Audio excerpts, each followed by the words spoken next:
Hi, welcome back to another episode of Chris Dyer's Creative Friends, the super awesome podcast show where me, your artist friend Chris Dyer, talks to all his amazing artistic friends.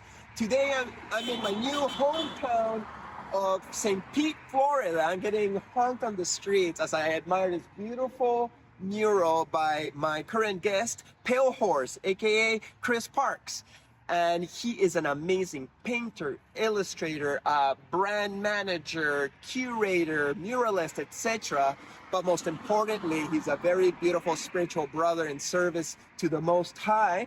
And I'm really excited to talk to him. He's so deep. We're going to have a very interesting conversation. So I hope you enjoy this. Woo! While the world is burning, got to make amends. Walk on the sunny side with a positive lens.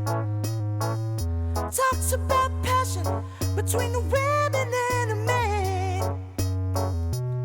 Chris Dyer and his creative friends. Darling, ooh, ooh,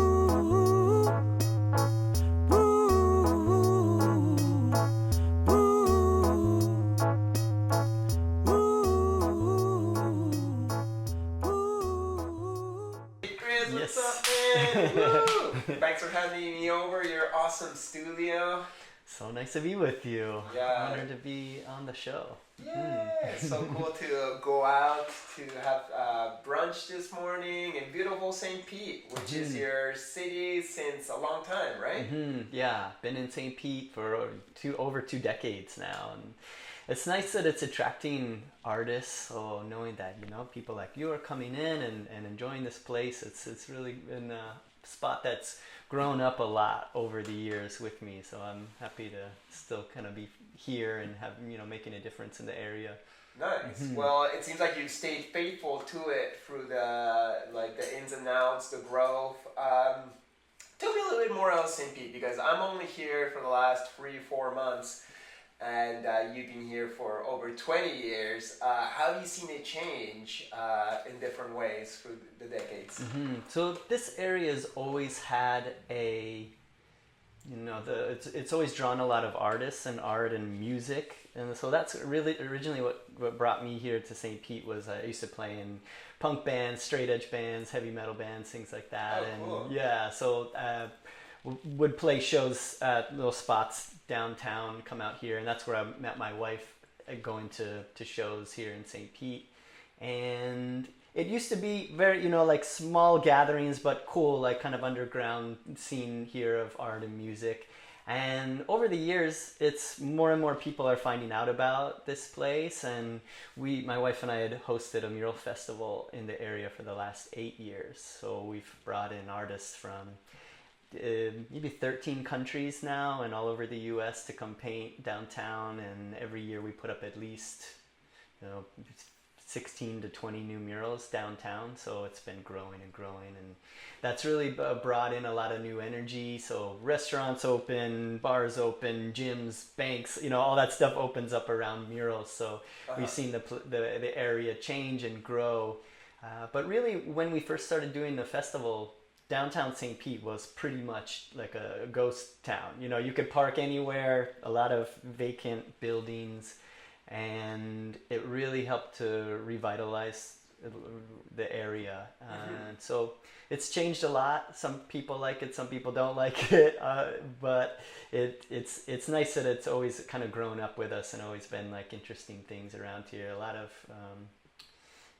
of great, it's like people are hungry for the art here. So when we started doing the festival, that's what really was inspiring, that so many people were so hyped on, watching the artists paint and seeing it transform the city and how much they enjoyed it. So that's always been a thing here, of hunger for these kind of things. This is a Shine Festival, right? And you said 8 years? And you were saying that, these murals revitalize neighborhoods and stuff. But during breakfast, we're also like contemplating over that fine line between making a rundown neighborhood more beautiful and lifting up spirits, but then in that also invites gentrification. You know, how can we uplift, you know, neighborhoods visually without pushing out the people we're trying to uplift? Like, how? Like, is there a way to do that? Right. It's always been the seems like the way that art on planet Earth here works, at least in America, so much. Or you see whatever the artists start to gather and do cool things, people want to be a part of that, and then it always just brings in more and more of an audience, more money, opening businesses. So yeah, it's always a double-edged sword. When you make something beautiful, people want to come be a part of it. So that's always, I feel like, the difficulty of being an artist. Right, and there's no way to be like, oh, actually, you're not allowed to move to this neighborhood because of this or that. Like, who are we to judge who's worthy and who's not worthy? Yeah. And our intentions are good. So, yeah. Yeah, it's kind of we felt called to do it. You know, we felt that we were doing it with good intentions, and we were doing it really out of the just wanting to do something good in the area and dedicating our time to it. So I think when you do things with good intentions and you follow your heart and you have a good sense of why you're doing it, then whatever happens, you just leave it up to the universe. It's just you're not in control of everything else that everybody else does around what you create. So I'm happy to just leave it in God's hands after we do our thing and with good intentions. Right. What about the position of being a curator? Because the curator is both somebody who hooks up people with awesome opportunities and walls and blessings, but then others might be like, what about me? I'm being left out. Is that like an uncomfortable situation where you can't help everybody and you gotta make hard decisions? We so when my wife and I, she's like the head curator. She's so great at combining of different styles and putting them in the right places and all that. And always when we would bring in artists, it would always be work that we've seen in person. Artists that when we've traveled, I'll write down names and find murals. And being in Miami and near Miami is very helpful too, with Wynwood, in that close to us, that we can go see kind of the world of artwork and go back and find new artists and all that. It's like a catalog. Yeah. So bringing in artists that we really enjoy and that we've been talking to for years. A lot of times it's like years long relationship where you get somebody interested and then down the road they finally find the opportunity to get here.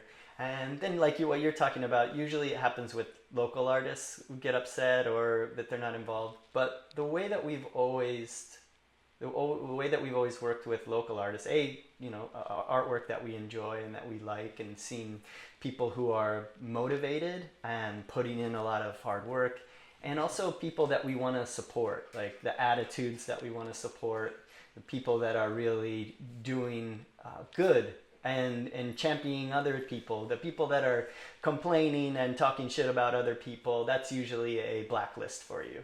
If you're giving us a hard time, you're online giving everybody else a hard time, then we're like, okay, that's not the kind of thing we vote for. Even if the work is good, we want to get people around that we really enjoy being around, and that will get a lot out of the experience. So yeah, that's kind of how we would, choose. Well, that's a good way to go about it. Work with the people you're in resonance with, and keep the vibes good. But you're finishing off that curational role these days, right? Yeah, for me, I've done it, and I'm now focusing really heavily in the digital world, creating community now. So I'm putting a lot of, really laser focusing what I'm doing this year, and really deciding and designing my life around more and more of what I actually want to do and the type of story that I'm telling, the type of message that I have with my work, and being able to connect with people and make artwork to open up conversations and to draw people in who are seeking spiritual things, and being able to have deeper connections through meditation and things like that. So that's where I'm spending my time now. That's awesome, man. I got a lot of spiritual questions for you. I want to learn all about the nature of all realities. But first, I want to get a little bit more into your art career and path in general, because this is like a podcast for artists. So definitely want to touch into that before we get more metaphysical. But let's start with your name, Palehorse. Is that your artist name, your brand name, both? What does it mean? Yeah, so the name Palehorse I started using it was probably 2008 is when I first started using that. And when I opened my first studio, it was with a tattoo artist. Our shop used to be called Blackout Creations, was the shop name there. And so I was using that moniker for my graphic design work that I was doing back then. And then my partner, he ended up moving back to moving and opening up another shop. And so I always wanted to have like a professional name, like a company name, rather than just my own name, a moniker, creating it that way. In my mind, it makes it a professional career. I was following a lot of... I really like the book, The War of Art by Stephen Pressfield, and it's talking about ways to avoid go pro. Procrastination. That too, yeah. Avoid procrastination. Avoiding the resistance that comes, and then also seeing yourself as a professional artist and saying I'm a professional artist. This is my business name. Make business cards. Approach it in that way. Get an accountant. So I wanted to create a name, like a brand that way.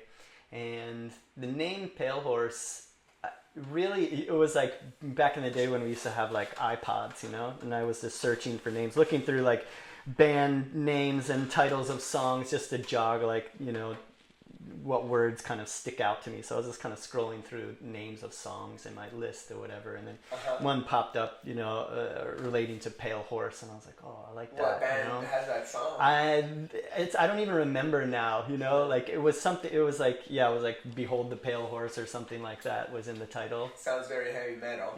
Oh yeah, it was definitely a heavy metal band. Back then, that's all I was listening to. But it stuck out to me, and it's also the story of Revelation, the four horsemen. It's the four horsemen of the apocalypse. Death, famine, war. That sort of a story. But I've always had a fascination with death, personally, what my death experience is like, and is that something that you can practice for? You're comfortable with it. And so that way it's okay, and I liked it too. I like the name because it's a hidden symbol, so people who know it's a story about death, or the Grim Reaper riding this horse who's a pale green, just a dead looking horse, so it has this really kind of rich symbolism that dates, that is really ancient. But then on the surface, it's just pale horse. It's oh, what does that mean? Sounds curious, So I like that aspect of it. But the reason that I gravitate and keep it now and all that is just contemplating death and being curious about it, and beginning to read books like the Tibetan Book of the Dead is what led me onto my spiritual path. So in retrospect, I'm oh, okay, that's why that stuck out to me and why I picked that name. Is not a negative thing. Humanity is scared the hell out of it. We just saw it with COVID. Nobody can die. Of course, we don't like it when our loved ones die, but it truly is just a transition into a very beautiful, blissful place where we're swimming in everythingness. It doesn't have to be this terrible occurrence other than missing our loved ones. Yeah, it seems to be our perception of it is what's scary. But my guru Paramahansa Yogananda would tell you that if you only knew how wonderful death is, you wouldn't feel bad for people who die. You would be happy for them. Right. Even if it's a terrible death. I mean, he talks about, which is I mean, I can't speak from experience. Well, psychedelic experiences give me a taste of it, but he would say that it's a blissful experience, and that even people who suffer tragic deaths, he says that the soul knows when you're going to die, and that life force leaves, and you get to just float above and watch it. It's like, he's like, why would your soul hang out to experience that? It already knows you're going to die. It leaves. Right. And so it's not actually, even when you're seeing somebody that's gone through like a really terrible, tragic death, you don't have to feel bad for them. They're not actually, they're in a blissful state once they leave the body like that. Yeah, I suppose that death is just more sad while you're still living and going through the process of this. Maybe like a long, drawn-out illness, or maybe like getting run over by a car and something very painful, or getting hit by an anvil in the head. Right. Yeah. Like, I don't want to die in suffering or in some kind of shock where somebody cut my head off with a sword if I can help it. Like, I'd rather just go like this. So many times I've been in airplanes, like, what happens if the airplane just crashes? Can I surrender to death, or the fear of that crashing might make it like I put too much resistance and I gotta come and live another life in order to just be all like, this is all good, this is all blessings. I don't know. Yeah, practice of just letting go, I think, and I know it's like, I don't like to minimalize it. Obviously a lot of people are suffering and go through difficult things, but when you make a practice of it and you're interested in it, like you said, like I like to imagine when I'm on a plane of just like, I like to imagine it's going down right now, and just like, can I smile as this thing hits the mountain, Right. Kind of make anybody feel comfortable around me, because they're going to be freaking out. I'll hold the hand of the woman next to me and be like, it's all good. See you on the other side of reality in 5 minutes. It won't take too long, hopefully.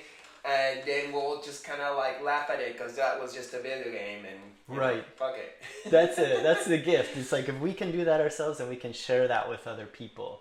It's not toxic positivity. This is like deep inner shadow work that gets you to a level where you're able to stay calm in difficult situations, and then help calm other people. And then whenever that comes up, we get to practice a little more. It's like, oh, I thought I had it down, but apparently, that one got me. So, I just get to practice with difficult situations. I think it would be like impossible to not be afraid when a plane's crashing or going down. I think just the feeling of falling itself causes something in us.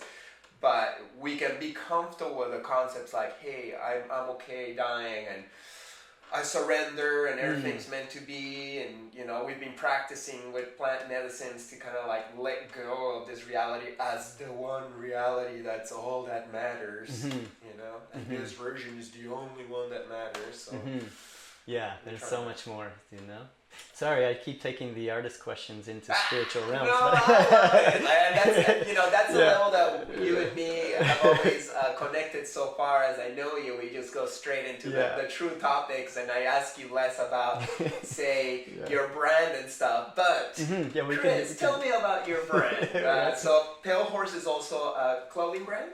Yeah, so I've always enjoyed, when I got started, a lot of the work that I was doing was for action sports market companies and for clothing brands, like, like Vans, and I used to do stuff for Nike and for Under Armour and DC Snowboards and different brands and things like Hurley. I dream to do a job for Vans, and you're already accomplished one of my dreams.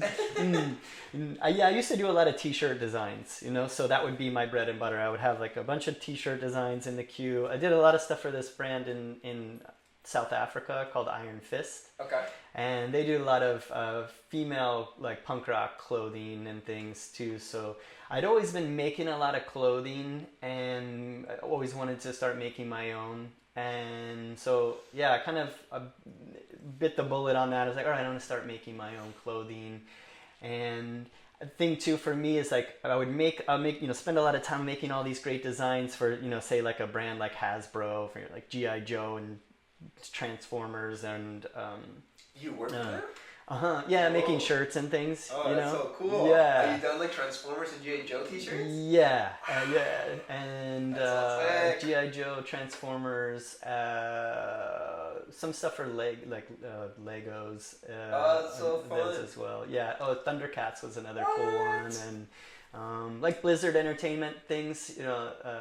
World of Warcraft and all of that too. So I've been making a lot of, and WWE. There's actually, I have a little Rey Mysterio up here where he's like wearing one of the shirts that I designed for him that he wears in the ring and things. So cool, So man. it's doing a lot of that for brands. You've infiltrated Trojan horse into the mainstream in a way, injecting your vibe into it. Yeah, I've done a lot of work for a lot of like big companies. That was what I was doing. It was mostly commercial work, and then all my nights and weekends making my own artwork. So it's kind of always working like two jobs, making money on the client stuff and then blowing it by having my own clothing company or putting on my own shows. I would just spend the money that I would make on, the personal things that I would get interested in. So yeah, I've been putting out clothing for a while now, and How old is your brand? I would say the line, I call it now Seekers of the Eternal. It's like it was the clothing line, the meditation group, and it's now the Web3 community. Okay.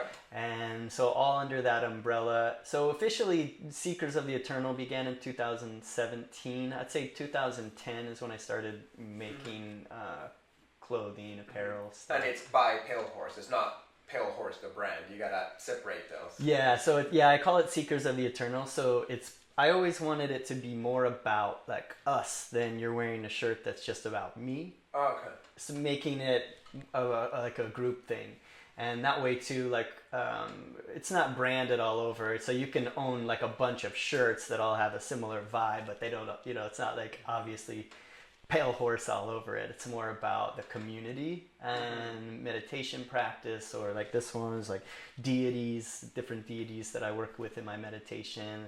A way to, for the clothing, I grew up skateboarding, heavy metal, surfing, all of that. So I'm always wearing black jeans, black shirts. Who knows, that'll change. I'm in a constant flux, but making stuff that felt good for me, but I couldn't wear those clothing anymore. It didn't feel right to have like something super dark on my shirt or have like messaging that wasn't in line with where I was at with my current state of consciousness. So I wanted to make clothing for those of us who are exploring these expanded states of consciousness, but still relate it back to the culture and the roots that I have. Right. So like a lot of this stuff, it like looks like death metal, t-shirts, but then it'll be like puja, with the deities, and also too relating to the way that I view my spiritual practice and being okay with the shadow work that we're doing, being able to find light in the darkness has always been a message. So yeah, the clothing, it's been cool. It's got a cult following really of like the people that have the shirts often like have, a lot of them in the closet. And I like to make them so that they're really comfortable. Like all the inks are printed as water-based or discharge, and work with printers that can get the designs really crisp and looking nice. And, in tags are, printed without, no tags in them and things like that. So I try to make all my stuff like really high quality. So when you get something, you're like, oh, this is good. I want to get the next thing he's making, Do you have like a partner or brand manager to run that project, or do you run it yourself? I run that myself. Yeah, I transform my garage space into like my fulfillment area, so shipping and everything happens Do you out do there. that yourself? I do it myself. Oh. I'm going to be transitioning to a fulfillment house soon. That's the next goal. So yeah, because it's a lot doing everything, shipping everything, customer service, the website, promoting it. Yeah. It's just nonstop. Right. So, but then again, you have full control over what you do and what the client receives. It's like 100% you, and they must love that. Yeah, that's always what I'm torn on too, because I notice when I take it in my own hands, as opposed to, I used to have a fulfillment company that was handling it. But when I would do it on my own, I would see how much more people are connecting with it. You know, I'd do a little hand note on you in there, put in stickers, you know, or if I see somebody bought certain things in a certain vein, I'll like, oh, you know, here's some other Ganesha stuff, you know. And so I like to always like over deliver. You know, which it's you get back what you put in. You know, so if you get more love, you'll get more love, and that's good for business, right? Well, I hope the brand's doing well. Like as a brand owner myself, which I align with a lot of the things, the combination between street culture and spirituality, which sometimes might not be the most logical marriage. There is an audience for that. There is skaters and surfers and heavy metal people who also vibe with the Most High in all its expressions. So I hope you do well with it, and that you keep it going. I gotta get one of your t-shirts. Actually, yeah, definitely gonna get you some shirts. Because I vibe with it. Dig yours too, and this is one of yours, right? Yeah, it's one of my new ones. Super cool. Yeah, but I found so much less time to put into the brand. I've been doing my brand since 2004 and had a number of different partners and expressions of the brand, and used to have a skate team at one point, had a hemp at one point, and then just life gets so busy. So now I just work with partners that can run the fulfillment. Right now I got Grassroots California, a brand in Colorado, doing my fulfillment while I gear up with a new partner that will team into doing the next expression of it. Yeah, I'm finding the same thing. That's I want to be able to have teams that are working on all the different aspects. I think too now this far along in the career, I have a real sense of like what I want, what I'm looking for, how it needs to be, and then attracting, and then putting the right people in charge of it, so it doesn't lose that personal touch to it. Right. It still has that same sort of vibration. I feel like whoever is just in the way of like, if you're making food, you want somebody who's putting love into the food and not just doing it as a job and sort of angrily making that as you receive it. So I feel anybody that I have as part of my team, let's say, I want them to have a certain resonance that attracts good things. Has to be the vibes, but those quality of people are hard to find even on just normal subjects like having a good conversation. To find that perfect brand manager or partner in a project that's also aligned with your spiritual vibration, it's a tricky combo. Yeah, and not necessarily that they have to say have the same spiritual practice or devotion to anything like that, but supporting it and resonating with it and wanting to respect it. And believing in it at least. And not thinking that's something weird or. Yeah, I think that's the key. It's like a lot of the guys on my team that I've attracted or that they've attracted me or whatever, vice versa. It's just like having a real appreciation for each other's character and spirit. I think that's really mostly what I'm looking for, and in the ways that they interact with fans and just carrying that, like, what would Chris do? Having that in the mind of like, let's do, let's make this resonate. Like, what would Chris do? And respond in that way. Let's truly respect his vibe and try our best to make it that. So you make skateboards too, right? Yeah, I've been making skateboards now with a brand called Techni Skateboards. Okay. Yeah, and that's Chris Markovich. He skates with them. Okay. Yeah. But yeah, I've been making skateboards with them for a bunch of years now, and that was a really great. It's like a client that I've always kept with me because I love skateboarding and skateboarding culture. I think it's so good for kids. Like growing up, skateboarding was such a big way for me to learn how to master or work hard on developing tricks, learn about falling down and getting back up, just being outside in the heat and dealing with all the elements and all of the sort of street things that happen. Just like I think it's just really great for growing up. And also here in Florida, we've always had really great am and pro contests with the skate park of Tampa being here in the area. And so I've always been around a lot of skateboarding and skateboard culture.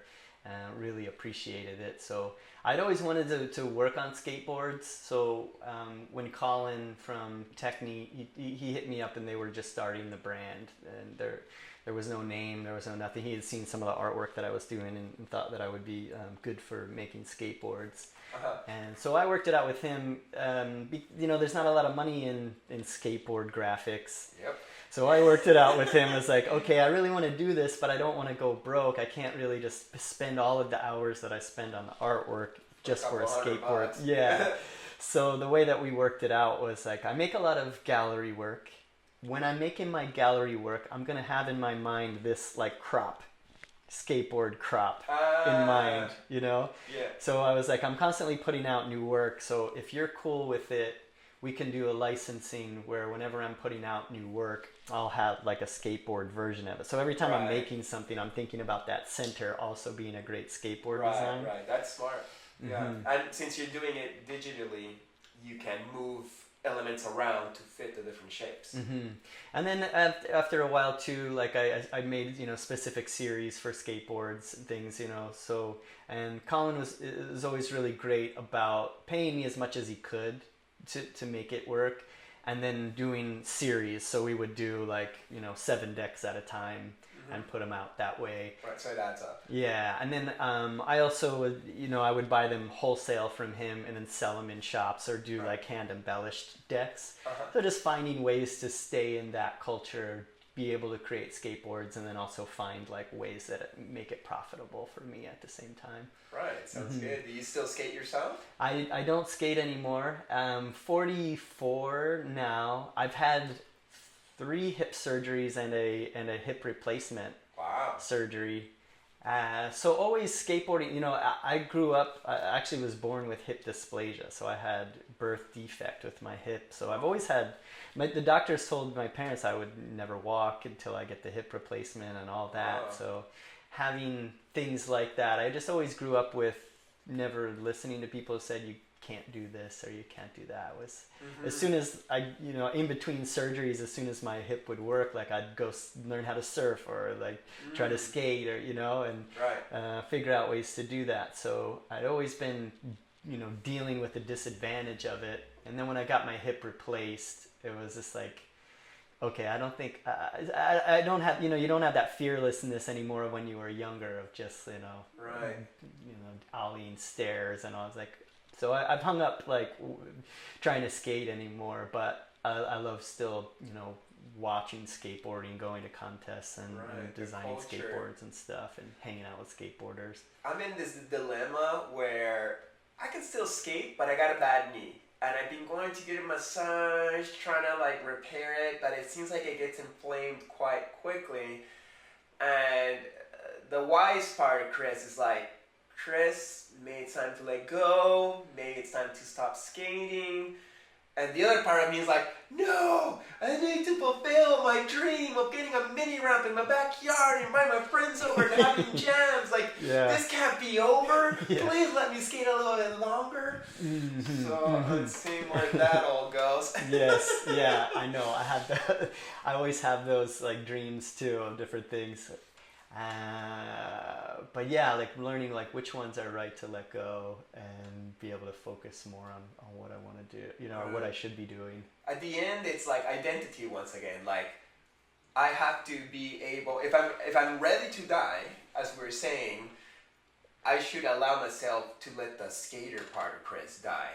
I always love skating. I always look into skating and culture, but perhaps me skating and when someone's like, hey, you skate, it's like, no, I'm in my 40s and I can't skate anymore because my knee, like, I gotta kind of like surrender to that too and not be like, no, I'll be a skater till I'm 80 and I break my head. Right? Yeah, totally. But surrender. I've been using this, there's a little tool that I have been sharing with people. I recorded a guided practice of this, of learning how to use your intuition to tell you if something is a good idea or if it's something that you should let go. Learning how to feel the difference.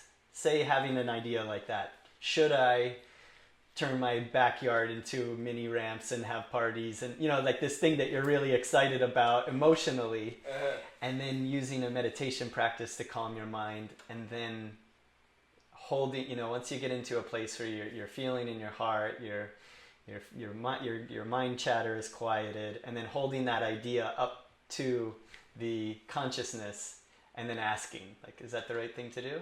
Yeah. And what happens is, and the idea is you water it with love. But if it's something that you're not meant to do, I get the feeling that it just completely leaves me as a desire. That feeling, that high emotion that I had about wanting to do it.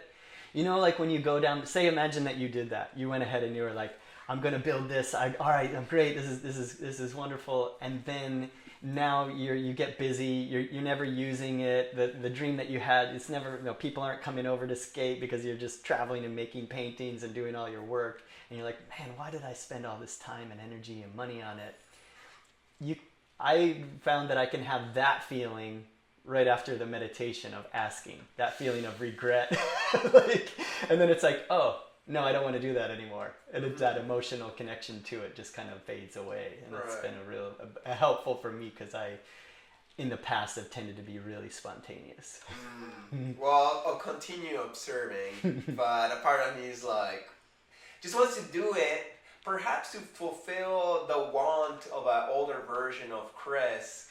But at the same time, like, even if I only got to skate it once, and then it was more to share with other skaters that want a backyard mini ramp jam, that would also bring me pleasure and happiness and expression. So, yeah, and maybe it's the right thing. And maybe it's the right thing to do for you. So when you hold it up, you're like, oh no, I really am now feeling that this is the way to go, and here are the reasons why. So if it's really meant to be, then you feel better about it. You start to visualize it more and more and see, oh, and then people come into your life and say, oh, hey, I build ramps, you know, I've been wanting to do it, I'll build one in your house for free if you want. And you're like, oh, cool, yeah. And then it starts to flow. yeah, something like that, you know.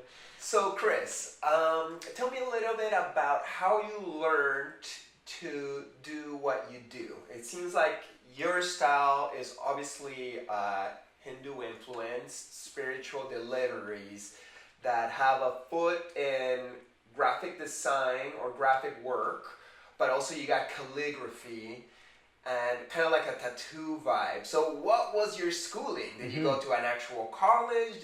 I think you mentioned briefly that you were doing tattoos. How do you learn to do what you do? So going all the way back to high school, having these issues with my hip, you know, that in high school, part of the time I was in was around on crutches and things like that, and in and out of, you know, had surgeries and things like that. And so I always knew that I wasn't going to be able to do what all of my, you know, male family members before me, working blue collar jobs to earn a living. I always knew that I wasn't cut out for that just because of the physical issues that I was having. So early on, I always, in my mind, was like, all right, I have to do something different than everybody else in my family has been doing to earn a living. And always had that in my mind of looking, you know, like in high school, and you're like, what are you going to do when you grow up, you know? And one day, somebody from the technical institute came in and talked to my class. And in my mind, I was like, well, I guess I got to get a job at an office space or something like that. Back then, I didn't have like a lot of examples of professional artists.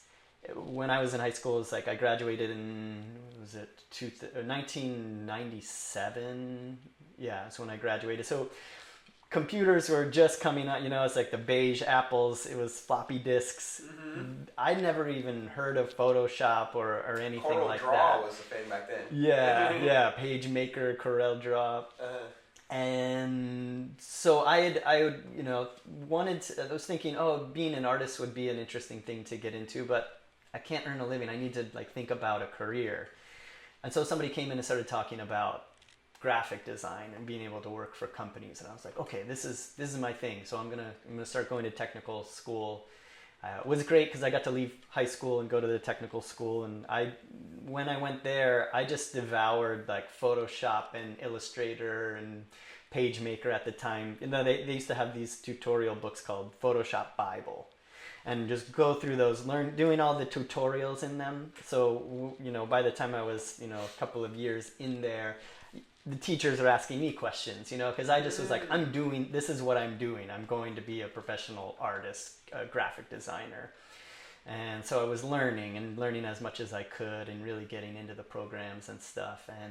And then that led to, later on being in bands, making our t-shirts for the bands, making album art for friends, and then getting a job at a place called it was called Imprint, Indie Printing. They would print a lot of the death metal bands that would come into the area, a lot of the punk rock bands, like there's labels here and in Gainesville for a lot of like independent record companies and stuff. So I got a job there, and it was just down the street from my house in Venice, which was amazing.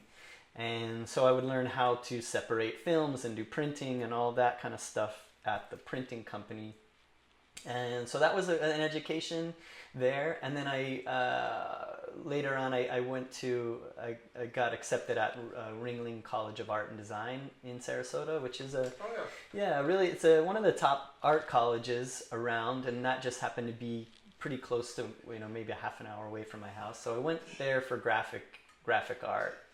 And when I graduated from school, I got a job at a product design studio. And I was working on a lot of like action, sport boats, like Yamaha, like wave runners and boats and vehicle graphics and all that kind of stuff. And so I was there for about 4 years at the design studio, learning how to work with clients, learning how to manage emails and timelines and all that really well. And that's when I was about 4 years into that, and then I started really getting more and more clients I was doing work for a friend of mine who opened some surf and skate shops. So at nights I was like working on stuff for him, like t-shirt graphics, and he would have reps from the different brands that would come in and be like, oh, these shirts are cool, like who's doing those for you? Mm-hmm. And so he would introduce me to some different brands like Hurley and other surf brands and skate brands and things like that. And so I got to start doing some graphics that way, and I learned that I really liked that kind of work more and more, and I started getting more clients in that realm. And I had a friend of mine that was moving here from New Jersey. He's a tattoo artist, and his dream was to open his own tattoo shop. And I was like, yeah, I'm feeling like I want to start doing freelance artwork. And so we joined forces and opened our first studio called Blackout Creations here in St. Pete in 2006. And we would bring on, he is a tattoo artist, and I grew up and hung out around a lot of tattoo artists, and we would have guest artists come in and tattoo from the shop there. So he was tattooing, I was doing my graphic design illustration stuff. We had a little space, so we would do gallery shows there. We were also selling, our t-shirts and vinyl toys, all of that. It was like everything that we loved. Terrible business plan, but that was really where I learned how to draw, was really around a lot of tattoo artists. And like tattoo artists love collecting like books from Asia and from all over, so I really picked up a habit of like looking for rare art books and sacred art and books of different cultures. So yeah, it was really like travel and culture that really spoke to me. And I would, I always say like I was casting a really wide net of interest. I could go anywhere and be super inspired by something and want to try it out, I didn't quite know what my style was. And just like a tattoo artist, you try to master all these different styles, and then eventually you come to one that you feel like is, all right, I'm feeling called towards this style. And so I always treated it like that, of looking at my clients like a tattoo client, of coming to me with a crappy idea, and then I need to synthesize it into something that's really cool, that pulls from things that I enjoy at the same time. So I had a real tattoo-y kind of mindset. But you for were never a developing. tattoo artist yourself. Right. Interesting. But you're very involved in the culture. What about the calligraphy?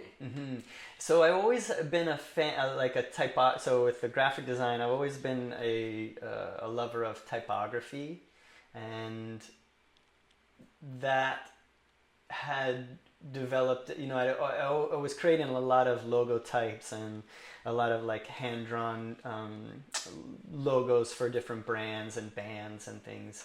So enjoying that, and then eventually getting to, it's like, oh yeah, I was making a lot of stuff in Illustrator, and then always thinking, yeah, one day I'd like to develop my own hand-drawn style. And once I, like that big net started to narrow into like the style that I have now, that I feel like is getting more and more finding myself. The styles of illustrative, like sort of tattoo styles or things that were pulling from action sports market just didn't feel quite right. I wanted to have like a lettering style that I could just write out. So I've been working on that for a while, and I was pulling from my a couple of loves of mine that really opened my mind to spiritual things were traveling to Thailand maybe a couple of decades ago for the first time, just falling in love with the aesthetic and the culture and the people there and the temples and the vibe of the way that they worship the deities. And I love like Thai lettering. I just think it looks amazing. Right. So, and I also like black letter, cholo lettering that you would see painted in Mexico and all of the stores and signage and all of that. And also big street art, fan. I paint murals as well. And it definitely influenced by artists like Cryptic, seeing his work as well as like a big influence for me. And so I'd always wanted to develop it, and just slowly over time I would just sit and draw A, B, B, B, B, B, B, C, just every day, just fill up a page of one letter, and then be like, okay, I like that one, and then that becomes like the building blocks for the lettering. So you got your own font? Yeah, well, I haven't made it into a font. I used to make a lot of fonts and sell them, but now I just use it as like, I'll just have it on my, I'll just redraw it usually most of the time now. Okay, I gotta buy your fonts. I get a lot of fonts from Hydro 74, is his name? Yeah. I bought his package because I'm not really that great. I got my font, which is kind of like 90s Peruvian or South American street gang kind of like lettering. And that's the one that I rock, but there's just so much options out there. Yeah, back when I used to do a lot of action sports market stuff, I used to work with Josh quite a bit at Hydro. So he's made some great fonts, and I learned a lot of that stuff watching him too. So yeah, and the font, having the lettering style is nice too, because over time it gets tweaked a little bit. You draw it like a little bit different. You're like, oh, okay, keeping that, and then it keeps evolving. You got your own style. I like that a lot, and certainly like echoes other things, but it's your own. What about the Sanskrit? Is like when there's Sanskrit on your pieces, like I'm looking at right now. Is that say something specific, or does it just resemble it, or is it actually? Is it? Yeah, they're mantras. Usually, I'll include Sanskrit mantra or a word that associates with the image that has a sort of deeper meaning, and also like the Sanskrit having that just ancient, like as far as we know, one of the earliest times that things have been put into written form came through Sanskrit, and it's just a fascination of mine. They say Sanskrit is the most highly developed, or at least one of the most highly developed language, and the most simple, and they say that even our computer binary language is based around the fundamentals of Sanskrit. And it's not like our language and our writing has evolved to where it is now. It's actually devolved from Sanskrit. Wow. And so I'm just fascinated with that, and I love using mantras in my meditation. So like say this image of Ganesha here, it has a mantra to Ganesha around it. You can see it in English. I've got the English lettering here in the calligraphy, and then it says the same thing in the Sanskrit here. And it's a mantra to Ganesha.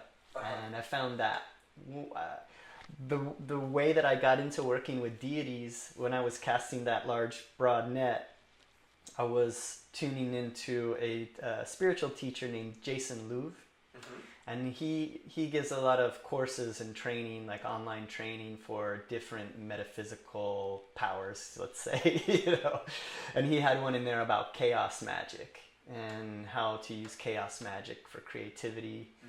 And I started using his tools, and it just opened up a whole new world of like, this is the way that I want to work, of inviting certain deities into your practice, into your mind to help guide you, to make sigils, symbols of your intentions, using mantras, using certain fragrances to work with the senses, using certain colors, and making like an altar and connecting with a deity that way, chanting mantras. And when I started doing that, the first one that I picked was Ganesha to work with. And then when I started doing that little ritual, I just was like, wow, this is so wonderful. It's like the muses that I was connecting with to help me make artwork, it now has a face, and it has a culture and a history and stories that I could read. So I felt like Ganesha had sort of been there all along, and now is just showing up in this old form that I could connect with and enjoy being around. And so now that's I really like connecting with deities to help inform my creative process, and to feel like I have like a friend there guiding me, and then also wanting to make artwork that respects and appreciates, and it has me doing a lot of research and wanting to make it proper so that when people in India see it, they can relate to it and resonate, and they know it feels right. Early on, when I was working with the deities, obviously you're going to make mistakes, and you have people, people seeing it and calling you out. Oh, this symbol's wrong and that. And so I'd always take that to heart. It's like, okay, this is, that's, kind of rubbing people the wrong way or whatever. And then more and more that I get connected with it, and the more that I find that if you have the right respect and resonance, and you're really tuning into the deity, you do get a lot more license to do things that are outside of the norm, but people still feel it's right. Because some people could go and say that as a, if this is what you are, which I don't think this is what you are, but here's a white American expressing some Indian religious thing. Is this cultural appropriation? Well, I don't believe in cultural appropriation, but some people could go in that direction. What's your observation of is religion or culture limited to only one kind of person, or can we all mix it all up since we're all one in the end? Yeah, I think it has all to do with your respect for what you're working with. And so in my experience, previously I was working on a lot of luchadors, luchadors. I was actually connecting with pro wrestlers, creating the masks in Mexico, getting really into that culture and making posters and putting on lucha shows and all of this kind of stuff. And I would have white people on my Instagram calling me out for cultural approach. Not very many. It's like, it would be like a random troll, or it didn't really happen very often. But when it did happen, I would have a bunch of people from Mexico going, we love this. Whenever people from other cultures are showing respect and making artwork around lucha, we love it because it's expanding the thing that we love. If people aren't doing that, it's going to die. If it only stays in Mexico and there's not a fan base outside of Mexico, then it can't last. And the same thing with, later on being very inspired by Thailand. you know, for me, I feel comfortable making artwork that's inspired by the Thai temples and all of that because a spiritual awakening came for me from those temples and became a big part of my life and helped me. Like, I was an atheist when I first went to Thailand, but it was the beauty of the artwork and the vibration of the spiritual practitioners there and all of that that broke me open.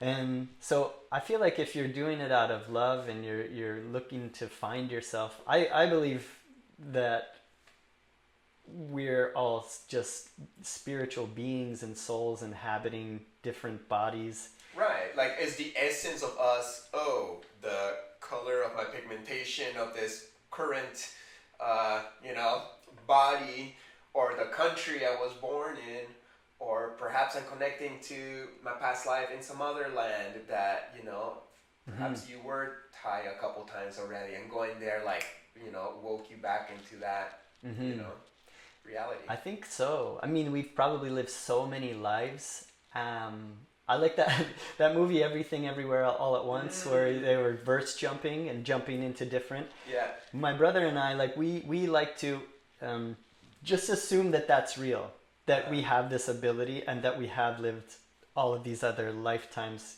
Well, that's about like parallel versions in the current time, right? It's not past lives. It's like, what if Chris from 2023 was a luchador from Mexico in this other parallel reality? Yeah, it could jump. It could be same timeline. It doesn't matter. Yeah, right. It could be that you. The fact is that you've been everything. You are everything. And then if you would like to access that version of you that has that ability, so we like to just pretend that this is I do believe that that's reality, but in as a thought experiment, just saying I do know how to do everything. It's in there somewhere. So if I'm painting something, we like to say Matt and I, we've both been monks painting in Thai temples before.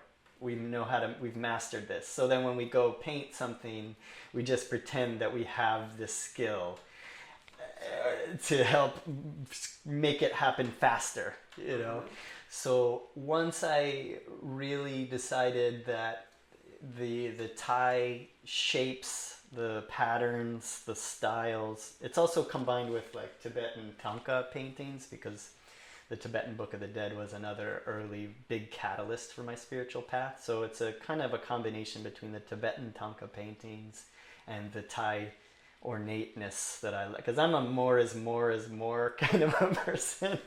I like all that super ornate, super detailed, fractal looking design and drawing. So I've been studying the patterns, and when I close my eyes, I just see those patterns, and I love learning how to. So the education for the Thai patterns, I found guys in Thailand that are professional, temple painters, who would make these really, crude YouTube, you can barely see what's happening with the flip phone that they were recording on and all this. Oh, and then over time they would get a little more better production value.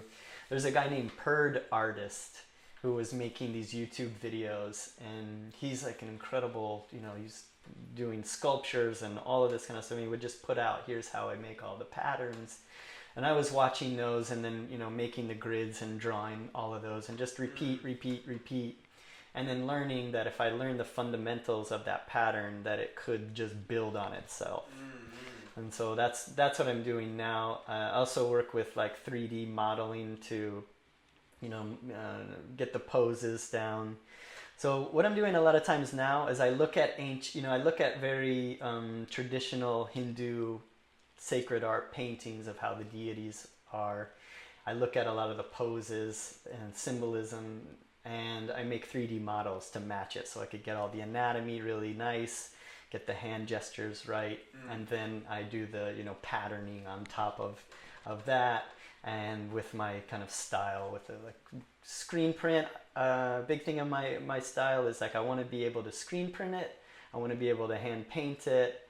I want to be able to, use it as digital art. So super clean. Which brings me to my next question. Your murals. You do murals with brush and paint as opposed to spray paint. I find that admirable because it's like, damn, that's gonna take so much longer, so much more patient.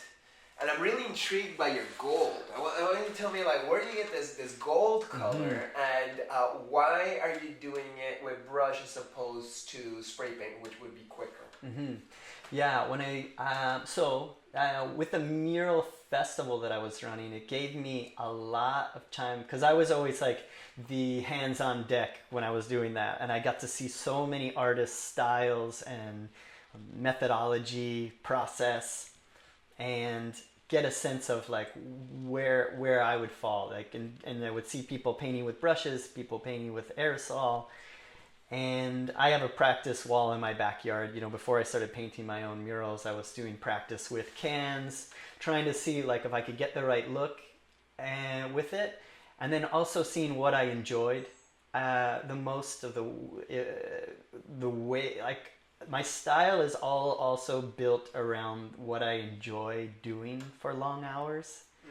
So I like transferring my meditation practice right into the artwork practice of having a calm mind and just doing something super tedious. So for some people that is drive you crazy, but for my brother and I, we love that. If we can just map it all out, have all of this spaghetti of line works that just looks impossible when you start, and just knowing if we just clear our minds, we sit down and we don't stop and we just keep painting, then this thing's gonna get finished. And it feels really good to us. We can get into a real other state of consciousness by that repetition of just painting these shapes. The way that getting the paint on the brush the right way, dipping it and getting a nice, fresh line on it. And it's very crisp and clean. So I'm just trying to get better and better at that. I just really started painting in 2020. Okay. Oh, really? Murals are that new for you? Yeah, I had done some with some friends who really showed me the ropes and were teaching me before that. I had done some where it was mostly my friends were doing it and I was there almost assisting, just learning the ropes. And then when I started doing my own, that was really, it was really around the pandemic is when I started making gallery paintings and then doing more and more murals as well. And the way that I developed that is, so in 2020 I dropped my clients and I dropped my agent that I had in New York, all of that. I had a real feeling that I wanted to do that. And so as I did that, I was phasing out my clients, finishing the work there. I had my brother transform my garage into a painting studio and a fulfillment area. And I had him, so I would have designs that I would work on, and I would give them to him, and he would project them and outline them, and then I would buy okay, here's a bunch of different paints that I think might work, here's a bunch of different brushes, and then he would be in the garage trying that all out, showing it to me. I'm get it, try this one again, come back, okay, that paint looks good, I love how that's looking. And then so as I was phasing out of my digital only work, screen printing work, clothing work, advertising, branding, all that kind of stuff, he was developing our recipe. And then I got a project during 2020 for designing a whole room. And I was originally going to do it as projection mapping and, printed wood pieces, assemblies and all that. But I was no, we're going to paint the whole thing. I hadn't painted anything at this time. I was we're going to paint the whole thing. It was your chance to try your new recipe. And so we had that big project where it was super intricate murals, super intricate deity paintings. And that was our that was when we back before I had everything everywhere all at once, we were calling it matrix learning. It's the matrix. You just tune in, I can do this, I'm going to do this. There's a version in me in a parallel reality where I'm a master of this. Let's turn that on. Yeah. And so finding the right paints, finding the right brushes was crucial because we're painting on black, so it needs to be crispy and all that kind of stuff. The gold that I'm using now, Tell me about your gold. Yeah, I'm now using the gold that you saw in the Hanuman mural in Miami. Yeah. That was the first time I used that product, that paint, because I just found out about that one from an artist named Imagine. She's a Nepalese artist, and she used to get this gold paint at a little, shop in Nepal that was this beautiful gold, and then she had been searching to try to find somewhere that has that, and she found a product called Nova. Nova. So it's Nova. If you search Nova metallic gold acrylic, you can get it in a gallon. Wow. That way, and it's the shiniest. I love it because I find gold is so not opaque. So you got to go like 2 or 3 times, and then it gets chunky, or it just becomes annoying. But when I saw you in your videos or in person, you're just doing one nice clean line of gold, and it's really creating a nice contrast. Yeah, it still takes 2.5. Oh wow. Of coats of it. The Nova is the thickest, most opaque one that I found. But if you want to get that like screen printed graphic, it takes like 2.5 coat, 2 and then some spots that you're touching up. What patience, dude. Everything is multiple coats on all of it. Wow. I can't imagine. But you enjoy doing murals overall, or is it too elaborate and you got to choose your battles? I love being able to do the murals, and I could put him somewhere real quick. Yeah. Yeah, it's okay. Yeah. But yeah, I love painting the murals because I get to just focus on one thing and sort of, as much as possible, tell the rest of my life like I'm busy painting a mural. Obviously things come up, but being able to focus like that and be out in the elements, being outside, working with my brother or like another friend that's helping us paint. It's just super fun, and it's challenging. Oftentimes super tight deadlines, and working with the elements and lifts and all of the things that come along with it. It's a big challenge, but I like challenging myself, and I feel like I can get into a good flow state with murals. That's great that you got help from your brother Matt, right? Yeah, is he a great painter too?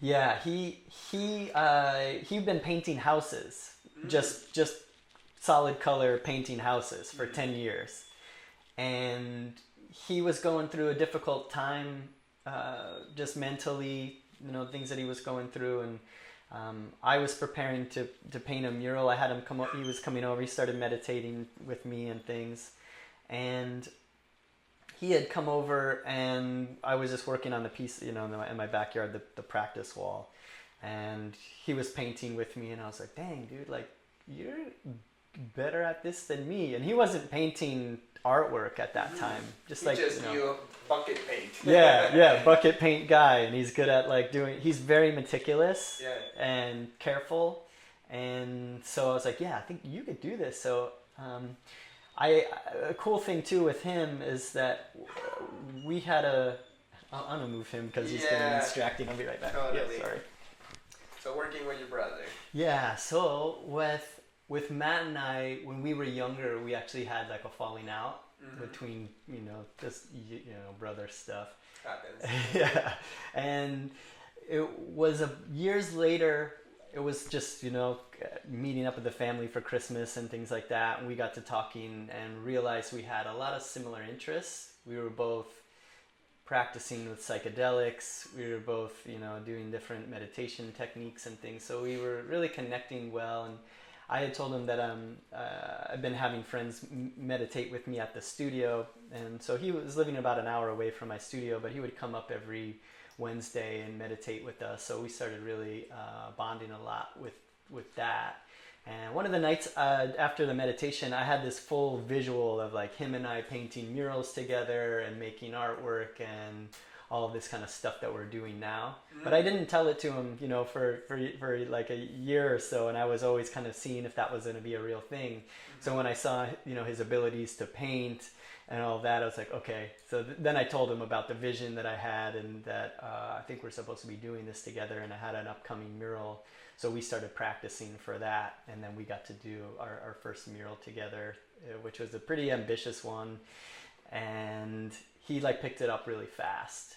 Nice. And so then that's translated into the stuff that we were doing for galleries as well. And I would really like, as I was phasing out my client work, I would say to him things like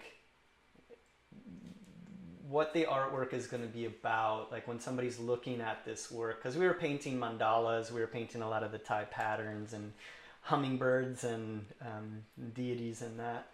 And I was telling him that what I want to accomplish with this is that every time we're putting down a line of paint on the piece, that we're feeling calm and in an uplifted state, so that no matter what you do, as long as your mind is calm as much as possible when you're putting down the line, then when somebody's looking at that, they're going to feel your state of consciousness. If we're nervous, if we're doubting ourselves and we're putting down lines, people are going to feel that from the painting. So what this is all about is getting, when we're in front of this painting, all of the inner work that we do, we come and bring it, dedicate to it, make it for somebody who's going to hang it on their wall to get that calm feeling when they look at it. And I was like, if we can do that, then it'll be a beautiful painting, even though we're new at this. Right. And I was surprised like at how well he took to that and did that, and we made it like a spiritual practice of painting. That's beautiful, man. And that's so lucky that you get to work with your brother. I think I met him when I met you in Miami Art Basel last December, right? He was there. Yeah. That's awesome. And that's the first time I met you in person, which is quite recent, like only like a month and a half ago. Yeah, it was super cool that you came by. That was a nice surprise. I bumped into you. I was like, oh shit, Palehorse. I didn't even know what you looked like. And it's like, which one is it? You know? Right. And then I gave you a flyer to my Galactic Gang NFT party, and you came through. And I was like, so cool. And we got to connect a little bit more. Did you like that party out there? That was such a great experience there. Seeing that much of your artwork, I hadn't seen your paintings in person before, so getting to see them in person and in that volume that you were able to fill that space at Moksha Collective, it was awesome as soon as you walked in. Getting to meet you was really great, and then the music and the having Illuminati Congo there, which is, you know, he's one of my favorite, you know, hip hop artists, and I didn't even know that he was going to be performing, you know, that night. So that was like a huge surprise. Like, wow. So cool. And the Aztec dancers that were there as well, combined with it. It was just, yeah, it was. We had such a blast there. I was so happy that you invited us, because that was one of my favorite experiences. I'm happy you gave it a try and that you enjoyed, and we could keep on connecting, and now you're part of the Galactic Gang and everything. Yeah. So thanks for joining us, and I am becoming part of the Seekers of the Eternal, which is also an NFT project. So please tell me a little bit about that branch of your tree. It's so... I'm so happy that I'm working in this space.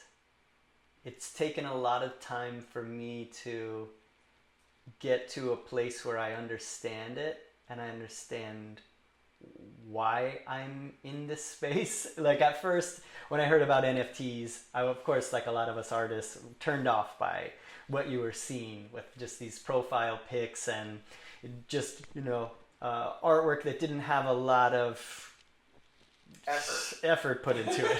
It's like, yeah, you could tell there wasn't a lot of effort put into it. It was just about the marketing of it, or about, you know, some like a get rich quick schemes.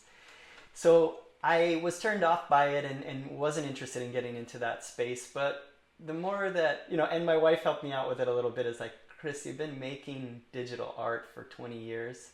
It might not be like a good idea to like totally turn blind eye to this if now people are paying attention to digital art and spending money on it. So I was like, okay, I'll keep an open mind about it.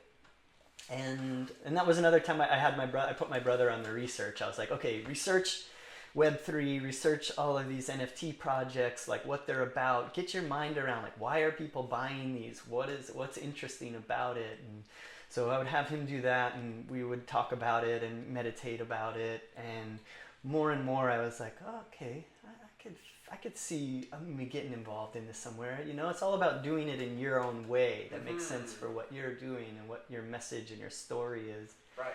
And pretty quickly after that, I started having people hit me up about wanting me to make work with them on NFT projects, teams that were just starting. And the story that I always like to tell is this. I actually have it here. It's this book, The Alphabet. Beautiful cover. So I got to do some illustrations for the cover and some of the this collection of cards. Okay. That went with the book. This is something that I did with an author named Derek Morrison. Okay. And that was maybe about 5 or 6 years ago. I worked on that project with him. Oh, cool. And the book is a lot about the times that we're in now, about uplifting ourselves so that when AI is mirroring us here in this era that we're in now, that it's mirroring a culture that is not just endlessly trying to sell each other things and profit off of each other, but one that would help us and become better. Yeah. And so I liked a lot of the things that were in that book. It was opening my mind up to cryptocurrencies and about designing my life in a way that would be able to do more of the things that I want to do. Mm-hmm. And so he was coming into my mind as somebody that I'd like to work with. Even though I never talked to him in person or even through a Zoom before, I was just working with his marketing agency. And a couple of days after I was having that thought, he writes me an email and says, I'm starting a group. I'm interested in working with you on an NFT project. So we started talking about that.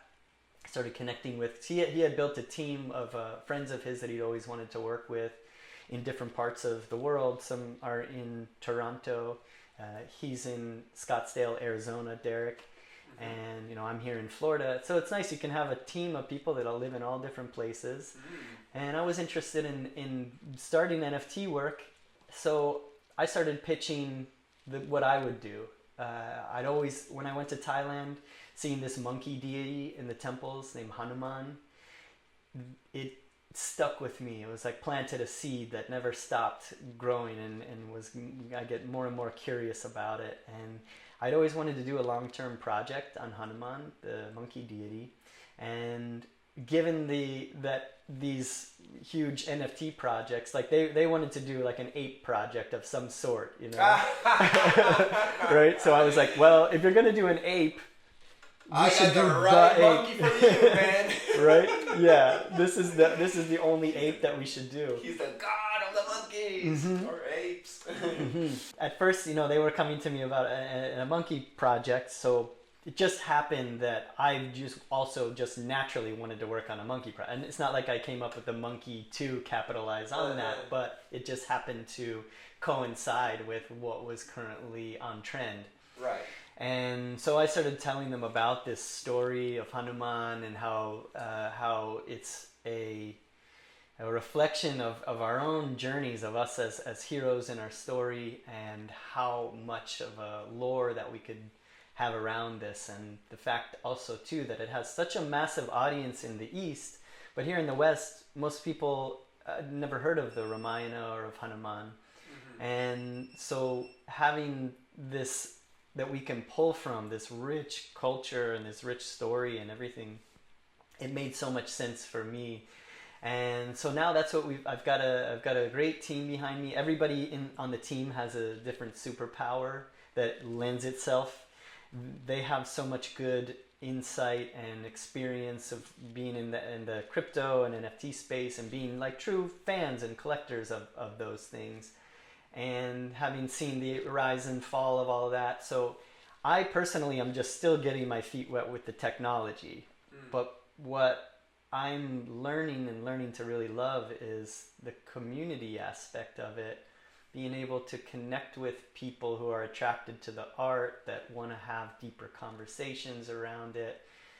I really love where Web3 is going, taking us out of this realm of very quickly just scrolling through images, seeing just so many beautiful things all the time and never really engaging deeply with anything is kind of like where I was starting to get turned off with Instagram and TikTok and all of this. I was like, it feels like we're just cultivating less and less of an attention span. It's so disposable. It's like, I saw that, okay, done. It's like, hey, you can, dive into it a little bit deeper.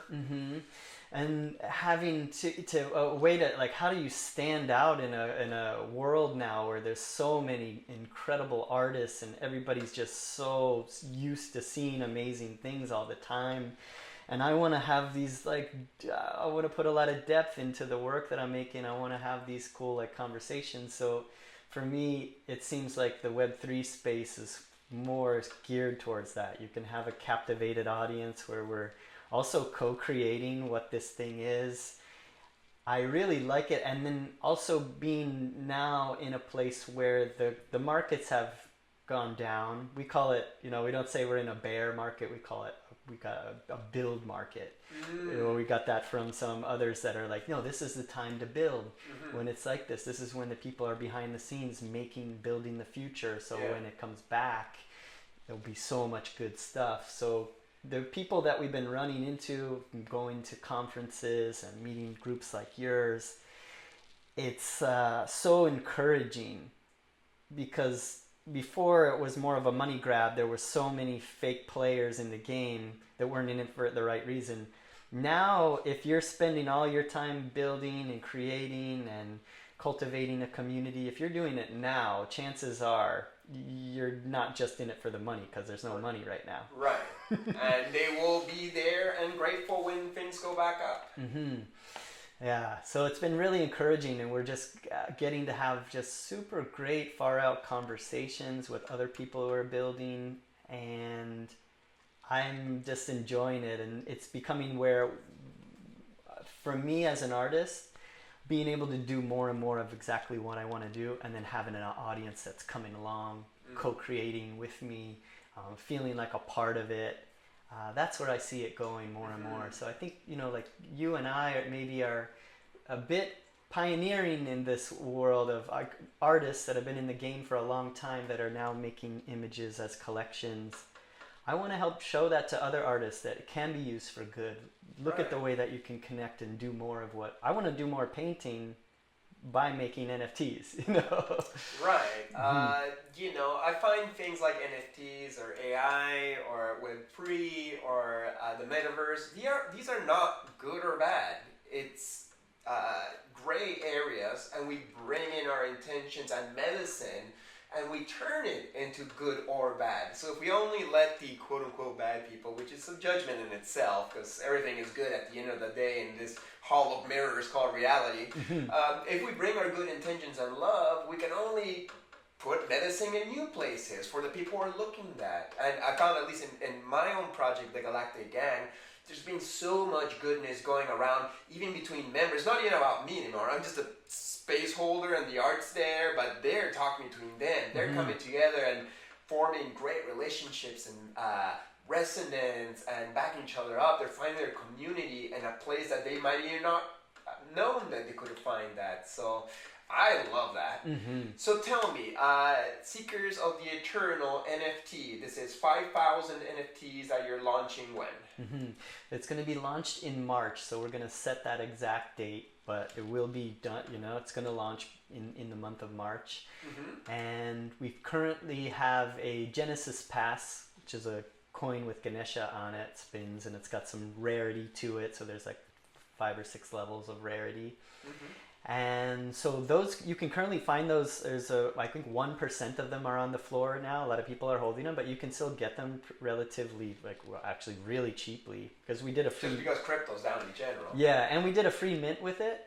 So there's 5,000 of those, and they act like a whitelist for the Hanuman collection when it comes out, and it will also give you a 50% discount to the Hanuman collection when that's released. And also we have a lot of other utilities listed that combine with it and everything too. And so that's going to launch in March. I've been working on the artwork for really, it's like almost a year. It's coming up on a year now of hand drawing all these traits, not wanting to dumb it down. Like I wanted it to be as detailed as any of my like posters. And that's difficult when you're trying to make 5,000.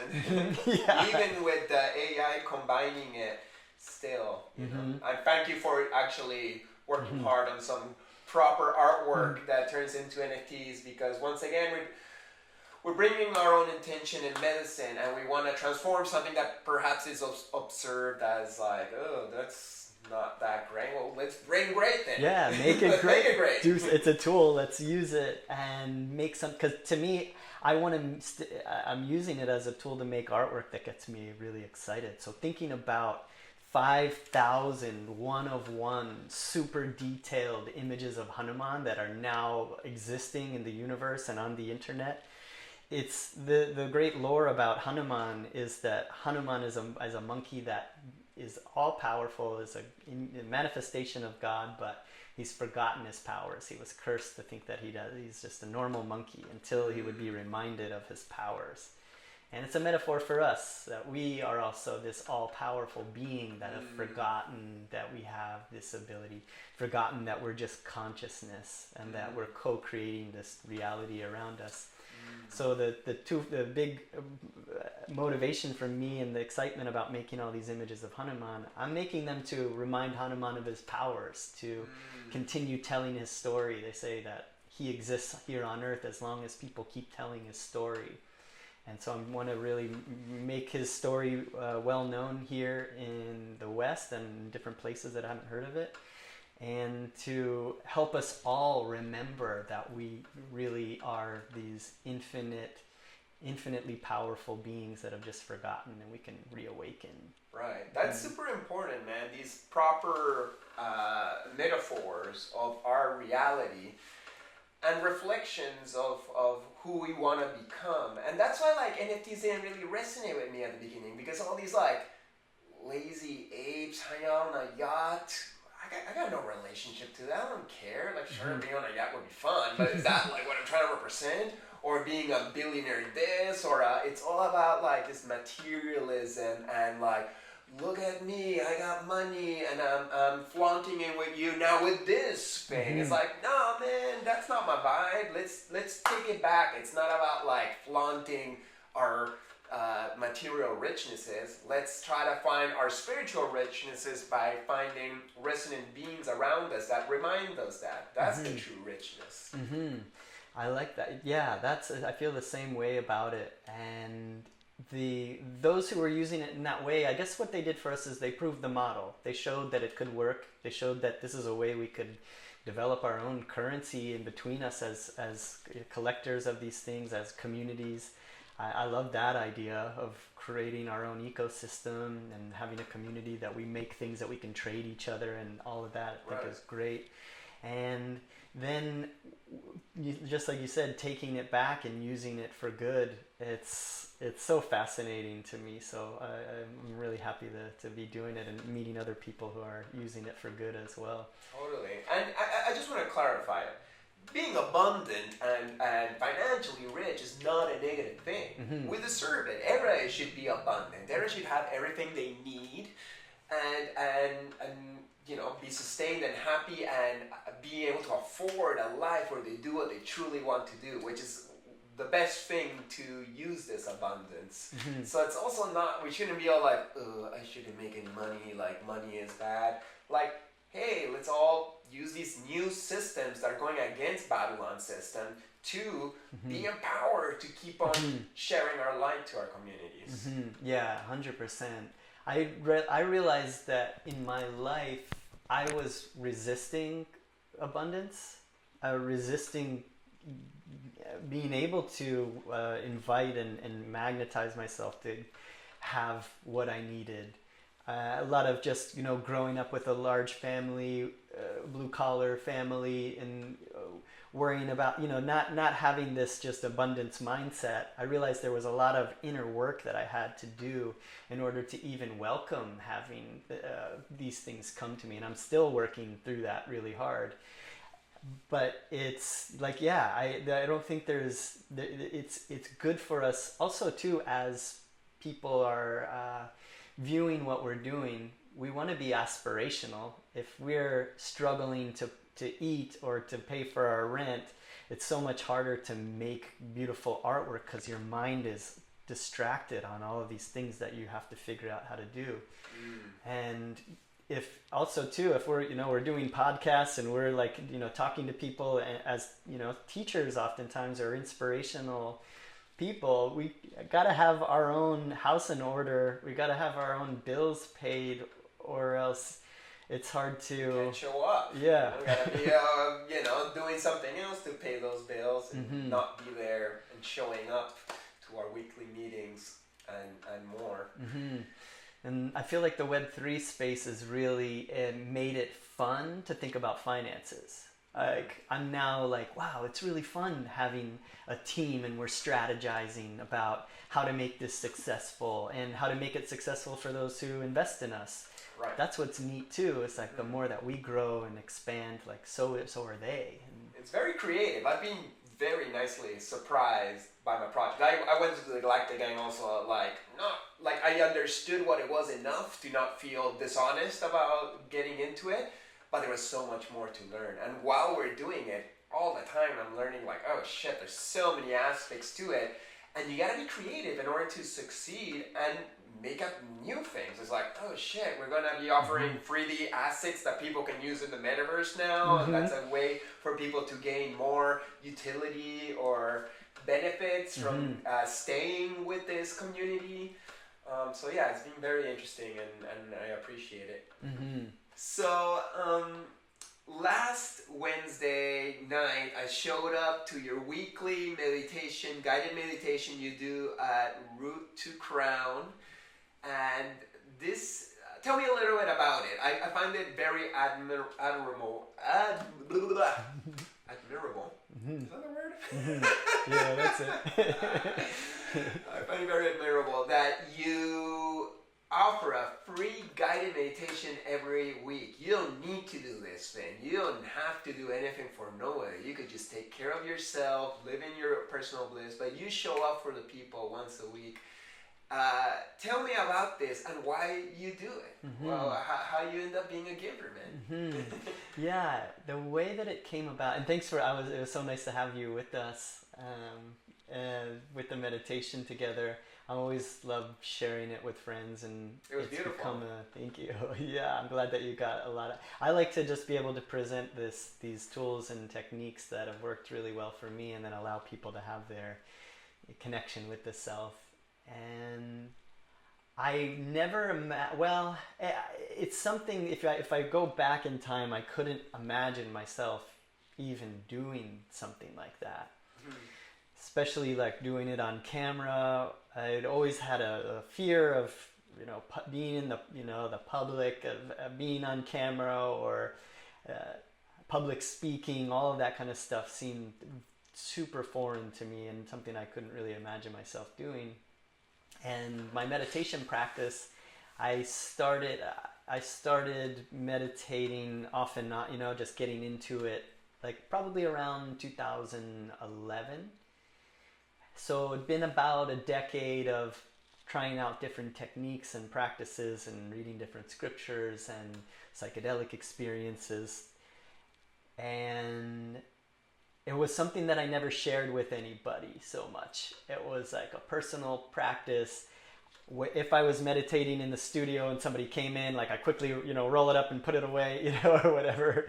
It was this like a real, like just a personal thing that I was working on. Friends back then, you know, if I would tell them I was meditating, they would make fun of me, or it wasn't anything that I was sharing publicly so much back then. And I had a partner of mine, Kat Gomez, who was coming over to the studio. She was helping us with the Shine Festival, and then she started became a bit of a mentor for her. We would work in the studio together, and I was doing my meditation practice in the studio. So I was like, if you're here at 7 o'clock, I do this meditation practice every night. So join me, because it'll be weird if I'm just doing it and you're here working. So she started meditating with me. That was the first time I had shared it with another person, and I got more comfortable doing it with another person, meditating and sharing it. And when she moved away, she told my other friend, Daniel Barojas, that you met. So he started coming. So it was now it was me and him, and he's like, he was really eager to learn, and was like, okay, you're my teacher now. I want to learn what you want to know, what you know. And I was like, oh, teacher, I was like, so I have to really take this. It made me become more sincere of my own practice. And so I was like, if I'm going to have people, and so other people started to show up too. It would be like, okay, Dan's here, and now another friend shows up. Now my brother's showing up. So it started to just collect as a small group that would come meet at my studio on Wednesdays. And because I had people showing up, I wanted to make sure that the things that I'm sharing, the techniques that I'm using are the best, and that I'm not steering anybody wrong with my own understanding. So I started becoming very diligent with my practice. I made a decision that I was going to start meditating every day for the rest of my life in 2018. And quickly from there, my practice became more and more substantial and real, and a real part of my life.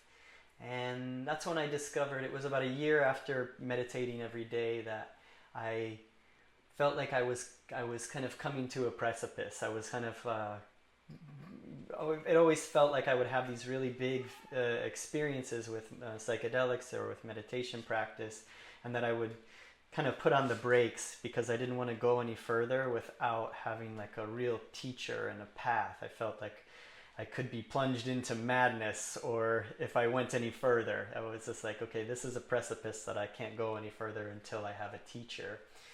And so I started asking for a path and a teacher to show up, and subsequent, various teachers that I would find out online, and start working with different techniques, until I read a book called The Essence of the Bhagavad Gita by Swami Kriyananda.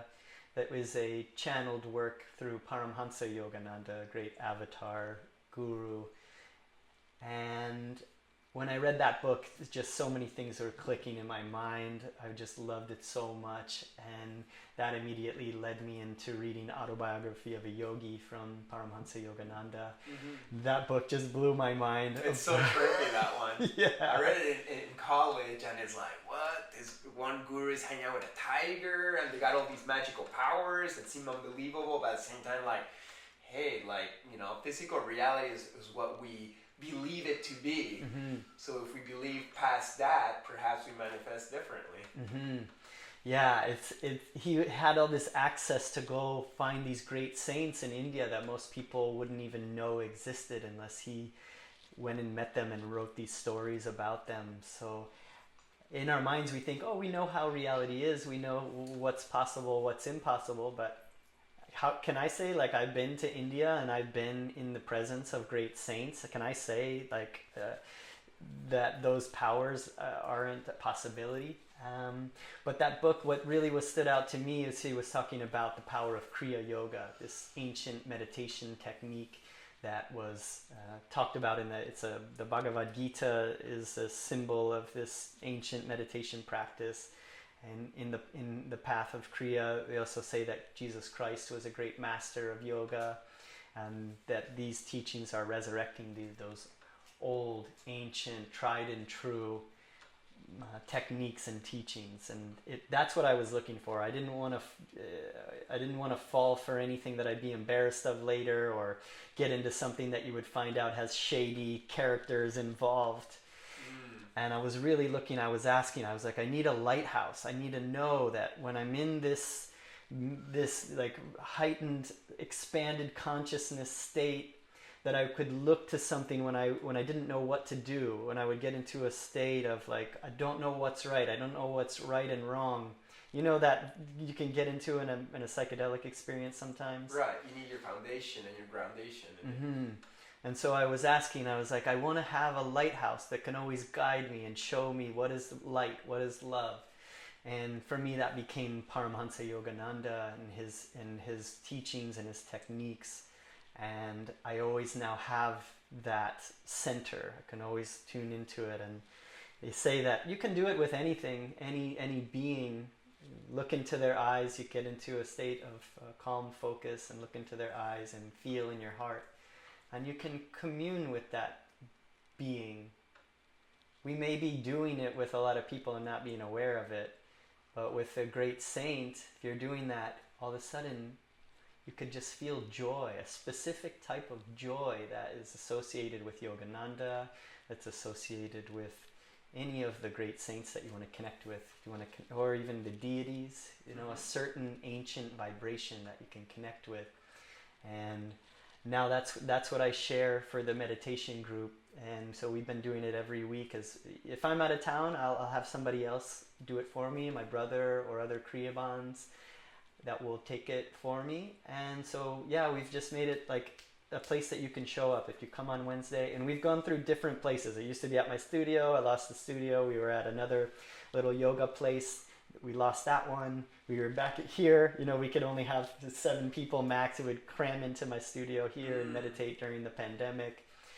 And now we were praying for a space. Like, wow, it would be really great if we could have a Wednesday night space. We could have more people. And then I met a friend at an ayahuasca ceremony named Jose. He started coming to the ones here, and he's like, actually, I just, I met this guy named Tanner, and he's started this place called Roots to Crown. I'll ask him if, we could have a night there. Mm-hmm. And it just turned out that he wanted to have a free night a week with a meditation class. So I was like, okay, that's perfect. Perfect. So, wow. I really enjoyed it. I hope to show up to more of them. Wednesday nights is usually my Twitter sharing circle with the Galactic Gang, so it kind of conflicts. But I don't do my thing every week, so I'll try to show up more. I really enjoyed that we did Wim Hof breathing techniques, and your guided meditation was really on point. It really got me in a really nice state of letting go of the monkey mind that just likes to keep on going. So I appreciated that, and I don't meditate enough in my life anymore. I used to a lot, and it's good to have a place to go intentionally into that. What's the importance of meditation? The importance of it? Yeah, like how does it help you in your life? So many things. The one that stands out to me to mention first is learning to cultivate and feel a sense of calmness on command. Learning that you can train your mind to be calm. First in meditation, you have a quiet place, sitting, straight, and I use headphones, just to block out all the sound and just be. So it's easier to feel calmness in the meditation space. And then once you get used to it, it's like working out a muscle. You're working out your calmness muscle. Your brain is getting used to going in that direction. And so over and over training to feel calmness. And they say that, and I was sharing in the meditation that the divine communes with us through these 8 divine qualities of peace, calmness, joy, love, wisdom, sound, Om, light, energy. And so for me, the importance of meditation now is to be able to commune with the divine and to be able to feel those qualities daily. And I feel that developing a sense of calmness, if you have a space in between your thoughts, even if it's, say during that meditation, even if you had these just little moments where there was a longer gap in between one thought and the next. In that small gap, like right in between thoughts, your brain starts to heal. Like those neural pathways that would always go into anxiety or fear or self-doubt or whatever. Those little breaks, and if you can expand that space in between your thoughts and then feel calmness, now you're making new grooves that are like, oh, he wants calmness. Okay, we'll give him more and more of that.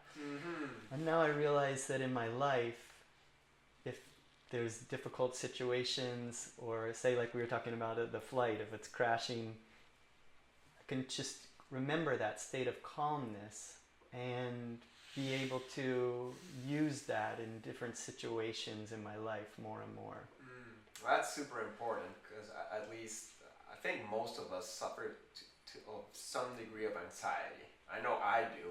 And I try to be a chill, positive person, and even I am anxious about stupid shit constantly. Yeah. So we all need these life jackets of calmness to keep us from drowning sometimes. And I think the more sensitive that we become through plant medicines, we become more and more sensitive.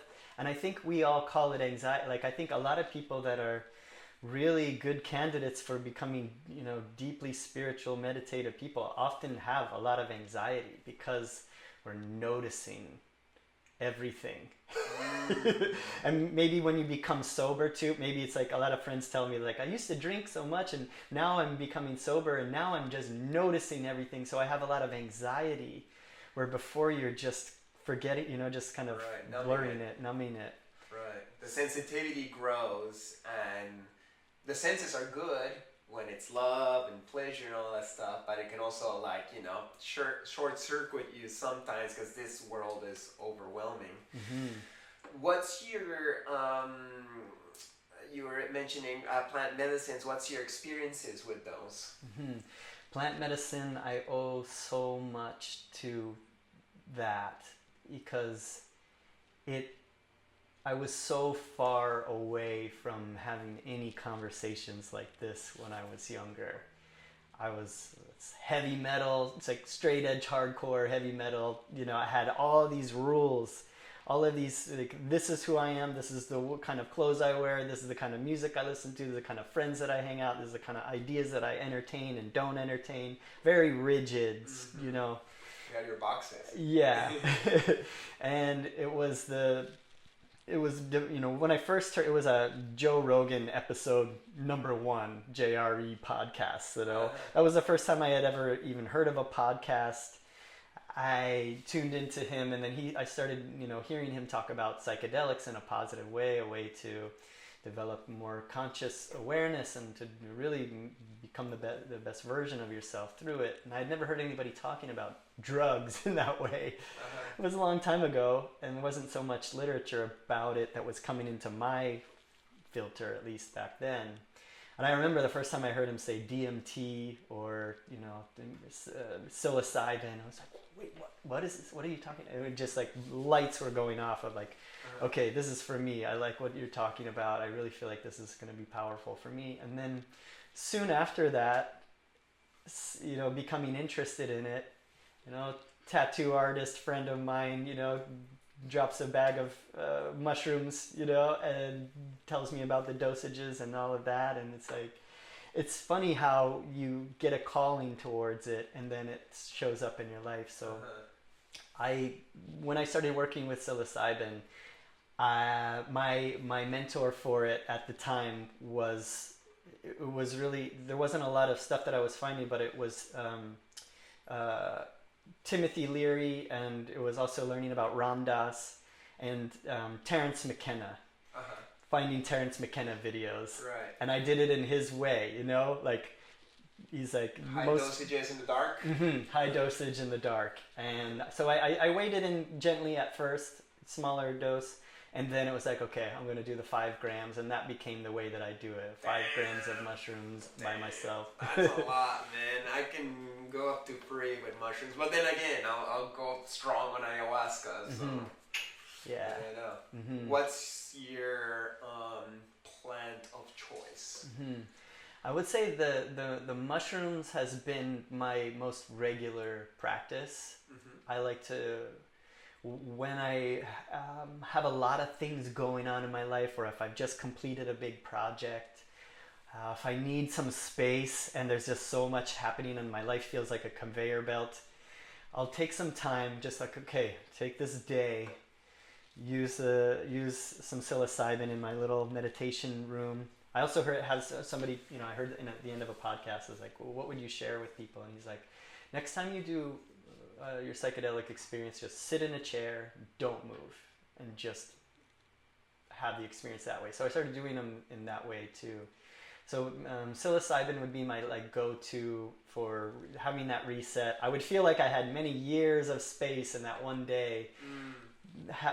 Back through all of the conversations that I was having, all of the experiences that I was having, hang out with friends in my mind that I haven't seen for a long time, and get new perspectives on how to approach life and approach the different relationships that I would have, and come back just firing on all cylinders and feeling good. Beautiful. And a lot of, I do a lot of ceremony. I work with, I love the ceremony experience.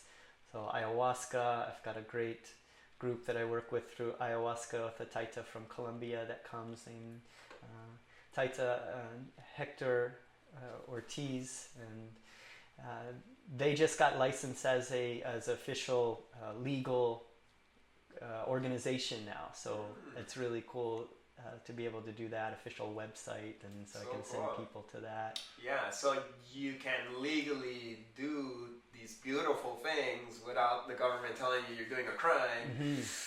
Yeah, and also responsibly, and along with culture and tradition, which has a strong place in in portals like that, because it's strong, and we just don't want to jump in waters that perhaps we don't know how to swim. So I imagine these medicines helped you break out of those boxes that you were choosing to be in at the beginning, and and we will always choose culture and appearance, like we can't help it in the world of the physical. But do you feel plant medicines that help you break some personal chains that you chose to wear at some point, or opening up certain boxes? It completely it made me feel silly for having all these limitations that I was putting on myself. I felt like just completely silly, where before it was like such a hard stance that I had. And now it just obliterated that. And the way that I was looking at it is annihilating my ego, and then allowing me to rebuild an ego of my own creation in harmony with, like the Rastafarians say, the I and I.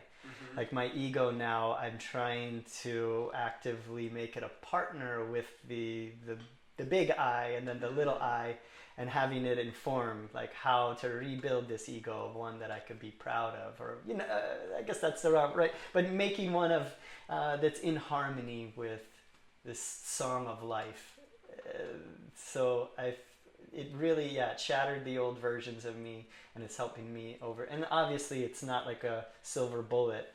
The big thing that mushrooms does for me is as soon as it comes on some point during the trip, I feel completely embarrassed about the person who sat down.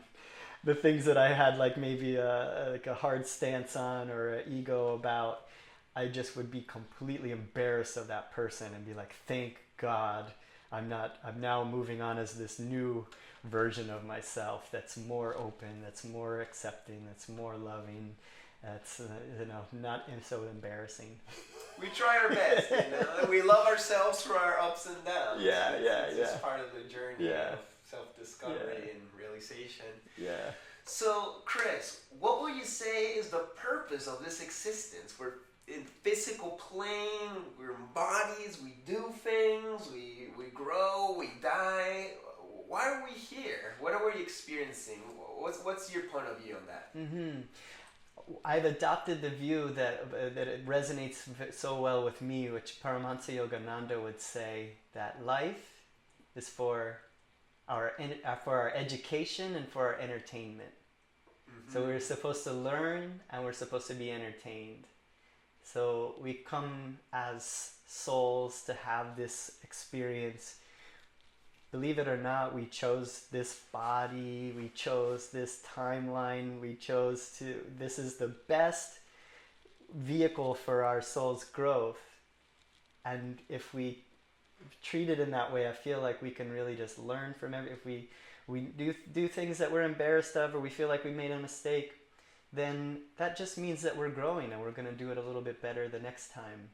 And so I feel like we're just here at a university, and we're learning, and we're having fun, as much as possible, I'm trying to get over my fears and anxieties and live life more in that way of enjoying it, enjoying the ups and downs. And I had an ayahuasca experience that I like to share about, where I felt it was a female, the Mother Ayahuasca, or the Divine Mother, and she was replaying past events in my life and showing me how I could have done things better.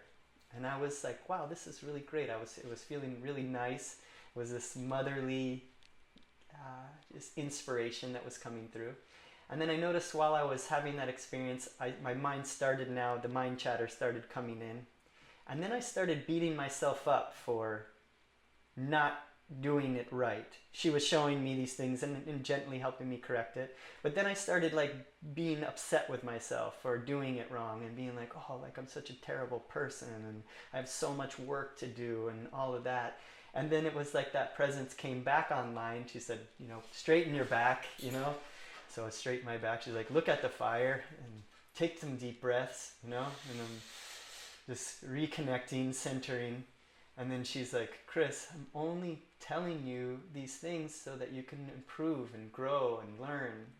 If you have this static, this feeling of regret and beating yourself up, then I won't be able to help you.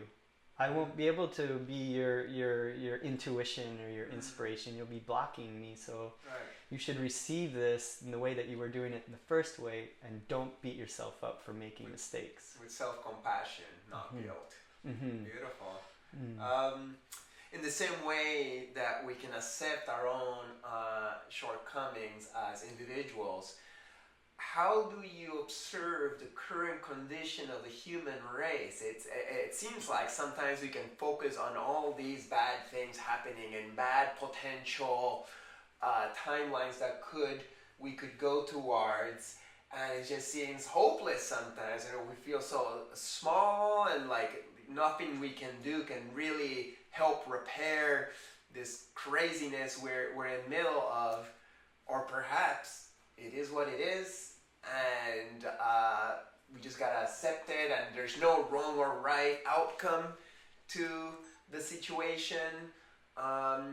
What's your current point of view on what's happening right now on planet Earth? Mm-hmm. And are you optimistic or not, or does it even matter? Yeah, that's a big question. No, I love that question. I think about it daily. And it's something that I'm making a big spiritual practice. Yogananda talks about life as a movie. If he was alive today, he would probably say it was a virtual, multi-sensory, virtual reality, super addictive video game. Mm-hmm. And I'm working on seeing it more and more like that. And with the movie metaphor, I like to look at, he would say, in a good movie, there's got to be heroes and there's got to be villains. And in a great movie, there's got to be ups and downs. If you watched a movie that was just everything was going great and there was never any challenges, that would be there would be no movies. there was no reason to watch it. Yeah. And so I'm trying as much as possible to look at my life as a movie, and to see myself as a character that's playing a role in the movie. And to pretend and to know, really, that there is an audience watching. My higher self, whatever you want to call it, is watching this movie. And I like to say, okay, the way that you reacted, the way that you responded, I look at it and I go, if I was watching that movie, would I like that character? Would I be championing that character? Uh-huh. And if the answer is no, I try to correct it and make my character a little bit cooler, a little bit like have better responses. And I do that for myself as much as possible. And I try to see and know that everything that's happening in the world around me is never going to be happening to take me away from my education and my learning here. It's never going to like derail. Nothing that's going to happen to me. The Divine Mother's not throwing things at me to derail me. Mm-hmm. There's no wrong. It could feel bad, mm-hmm. but that bad is also good in the longer run. Mm-hmm. Yeah, she's told me she's not trying to hurt me, mm-hmm. even though she's giving me a really hard thing to deal with. And that if I can look at it in that way and be like, okay, I trust you, I trust the universe, I trust God to only give me things that are here for my benefit, then I'm able to take everything more, I'd say practice obviously, but I'm able to take it more and more as this feeling of this is grace. One of my spiritual teachers at Ananda, somebody asked him saying, this era that we live in, this age that we live in is so challenging and so full of all of these evils and these great waves of difficulty and divisiveness, and all these things that should be connecting us are taking us farther apart from each other, and there's wars and famine, and why would yogi, why would great yogis, why would our souls choose to manifest during this timeline? Wouldn't we want to be in a higher age, be around more highly enlightened people? Why would we choose to come here if that's what the great scriptures say, that our souls actively choose this? And so he said, I love it the way that he put it. He was like, yogis are big wave surfers. So as souls look down and they're looking for the most opportunity to grow, the most opportunity to advance, you're not going to pick the fairy tale astral universe to go live and just enjoy, be on vacation. You're going to pick the one where the big waves are rolling in, and you're going to want to learn how to surf these big kahunas, because you're going to advance and grow more. So I think that's what we're doing. We're here during this time, and like we were talking about at breakfast, is the more that we can live in these really difficult, challenging times and cultivate a sense of calmness and happiness that we can share with other people, then that's why we're here, actively doing that. It's a gift. So you gotta be grateful. So I could keep on talking to you for a long time, and I'm sure we will. But this humble podcast is coming to an end. Would you have some final words of wisdom to our viewers about any topic at all? I love sharing affirmations with people, and knowing that we can be the masters of our own minds. We have this body that we can really have a huge effect on. We can overact because we have all these patterns that are always just rolling in our brain, and we can learn to overcome and recreate those patterns. So oftentimes I like to tell people that we can use affirmations in a daily practice, and I have affirmations for happiness that I include in the podcast. And I also started this practice of, I call it I learned it from my teachers at Ananda. It's called the Warriors of Light affirmation. And so I now gather with people every Tuesday at 11 a.m. on Twitter Spaces. I'm going to make that another daily commitment, that I'm going to be there every Tuesday, or somebody else will be there, and creating a community of light warriors, of people who are, if you're hearing this and you're like, yeah, I feel that, I feel like I want to be that, getting around other people that are thinking like that, being like that, having community like that and company like that. Like when I get around you and we're talking, I'm like, yeah, this is what we're doing. We're harnessing this technology to move us into this new era with goodness and light as our guide. And so this is just a way for anybody that feels like that and wants to be around a community. It's 20 minutes every Tuesday. You drop in, I do a short meditation, and then we do an affirmation for imagining and wrapping the earth in light, and that we're overcoming fear with faith and hatred with love, disease with health, and just walking into that reality with blessings instead of fear. Beautiful. What time is that on Tuesday? So Tuesdays at 11 Eastern. 11 a.m. Eastern. And where can people find your podcast? So you can, seekersoftheeternal.com will take you to my LinkTree that has all of the offerings there. The podcast, the Twitter Spaces, the NFT project, our Discord channel, which is, I know Discord looks crazy at first if you're not used to it, but it can be such a great place to gather and be around like-minded people and have cool conversations and stuff. So yeah, people want to check out the Discord, join the Discord, and ask questions. Ask us questions, and we're happy to help out and help you learn it and grow from it. Yeah. I've had to get used to Discord for the Galactic Gang, and I show up every once in a while. Like in general, social media is overwhelming, but I like what they're doing. You know, the community is talking between each other, becoming friends. Some are even dating each other and meeting up, and I think it's super beautiful way of communicating. So Yeah. to each their own. So yeah, thank you so much, Chris. Yes. Woo! Love you, man. Love you. Thank you so much once again for having me over. Yes, so happy to be here with you. And thank you guys for tuning in to another week of Chris Dyer's Creative Friends. Please make sure to press that like button, share it with friends who think would like this conversation, subscribe, comment, etc. Thanks for adding more energy to this humble project, and I'll see you next time. Blessings! Blessings. Thank you. Next episode, Max Egan. When I was 4, my parents took me up into the forest. First time I'd ever been to the national park. And it was incredible, like trees, and it was amazing. And I said to my mum, why can't we come and live here? Let's come and live here, Mum. And she said, oh, we can't. I said, why not? Nobody else is living here. She said, oh, we don't own the land. And I looked at her and I said, own the land? What do you mean own the land? Who owns the land? And she said, the government owns the land. I said, how did they get it? And she said, you'll figure it out when you get older. And I was walking around with my teddy bear that afternoon, and I said, Teddy, it's all fucked up. So please make sure to subscribe, like, comment, and share. Big thanks, and see you next episode. Peace.